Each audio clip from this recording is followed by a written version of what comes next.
Hello, welcome back to the channel and welcome to a brand new video, and not only that, a brand new year. So happy new year to everybody. Hope you all had a great time this festive season and didn't eat and drink too much. I know I might have overdone it a little bit. Now, before we get started, just a quick mention to my sponsor, svbony. Now, if you're not familiar who svbony are, well, they do anything astronomy related, basically. So if you are in the market for a new eyepiece, a new telescope, maybe a new camera, they do cater right from beginner right up to seasoned astronomer. The great thing about svbony is they do unbeatable prices and their quality is second to none, in my opinion. I've been using svbony for years, so please feel free to follow the link in the description, and you'll not only be doing me a small favor, because I do get a small percentage out of any sales done from that link, but more importantly, you'll be doing yourselves a favor. Go and check them out. Right, on with today's video, and I want to cover a subject today that I've not really seen anybody cover, and or even seen it in any books or any kind of literature of any sort. And to me, it's probably just as important as the telescope itself.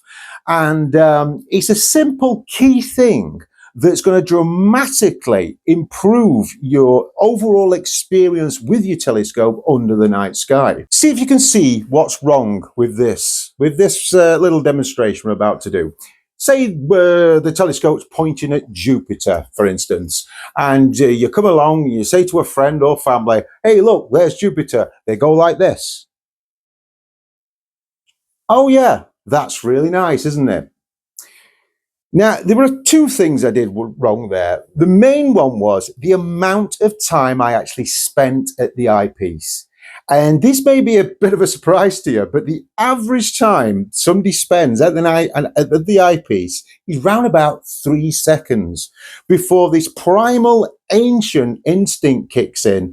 And it's just something we all humans got, and that is the brain's telling us there's something really close to his eye. We need to just back off, have a look, make sure there's no danger. And this, like I say, is just a human instinct. And it's just worth noting, next time there is a clear night and you're out with your telescope and invite somebody to have a look at the eyepiece, just mentally count how long they spend at the eyepiece before lifting their head. And like I say, it's around about 3 to 4 seconds. And quite frankly, this is the worst thing you can do with any telescope. I mean, you have to remember that the human eye is a very complicated bit of kit we've got going on in our heads. And it takes a lot for the eye to actually get used to what you're actually doing to it. I mean, remember, you're in the dark, you're bringing your eye really close to something, and now you're trying to focus. And you've given it about 3 seconds for all that to happen, and before you've taken away. The human eye simply has to have time to adapt. And it's a little bit like when our eyes get dark adapted. Astronomers always talk about this. Get your eyes nicely dark adapted before you go out observing. And it's exactly the same when you actually get to the eyepiece itself. Now, the truth of the matter is you want to be really spending at least 10-15 seconds at the eyepiece, and you will be amazed of how much detail, no matter what you're looking at, whether it's the moon, the planets, some deep sky targets, just how much more detail starts popping out of whatever you're looking at. Star clusters are fantastic for this, especially like a globular cluster. You get focused on that and just keep looking at it, observing it. Let your eyes get accustomed to what you're actually looking at, and you'll just see more stars just start sparkling in the cluster itself. It's quite, again, it's a little technique that's going to take a little bit of practice to actually, not be wanting to pull away. It's a bit like your brain just wanted to get a gulp of air all of a sudden. And it's something it's hard to resist, but just practice this technique, spending time at the eyepiece to make views and getting the absolute best out of your telescope and the night sky. Now, there is one major drawback to this technique, and it's something really the main subject of this video. There was another thing. I said there was two things wrong with what I did earlier when I looked through this telescope, and the other one is my posture, and I am actually looking through it. You can see I'm having to stoop, I'm having to slightly bend my knees, I'm crouching, and I'm looking like this. My neck's slightly twisted. Already my body's hurting. Mind you, that's probably has something to do with hitting 53 this year.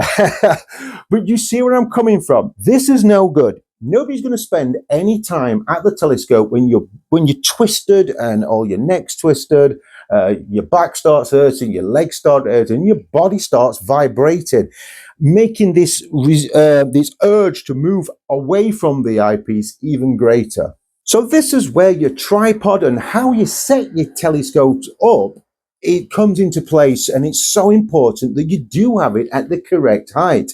Now, if you're on a tripod like this that's adjustable, try raising it first. Now, I know a lot of entry-level tripods don't get half as high enough as what they should, but we'll cover that part in a minute. But say if it does. Now, ideally, this, to save time, wants to be about here. Now, as you can see from here, all I've got to do is simply look in. The only thing that I'm moving is it's almost like I'm looking at my shoes.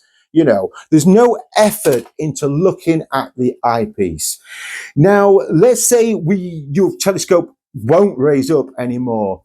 Then, especially in entry-level telescopes, the preferred method I would go is to lower it. Lower it to its absolute lowest if it's still you can still get to the tripod. Obviously, if it goes too small, you can't. And then there's nothing in the rules to say you can't get a chair. Sit down at the eyepiece. Now, this is my preferred choice. Any eyepiece of any telescope, and just sit down. You'll be able to you will be able to find that perfect sweet spot of height in your tripod to get a chair. I mean, I use the dining room chair from out of the dining room every time I go up observing.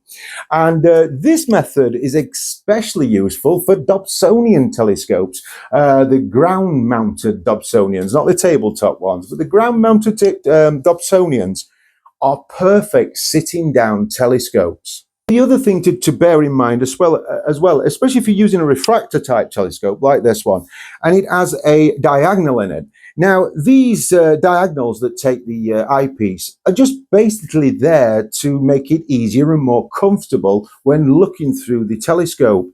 But that's not always the case, especially if you've lowered it and you're in now a sitting position. These can be kind of awkward. But don't forget, there's no reason why you can't twist this diagonal to whatever position you're sat at. You know, sometimes it can even be like that. I've had them like this before, where I've just been looking sort of up at the eyepiece, sat below it. And of course, remember, there's no reason at all why you can't remove the diagonal altogether and just simply place the eyepiece in the end of the telescope.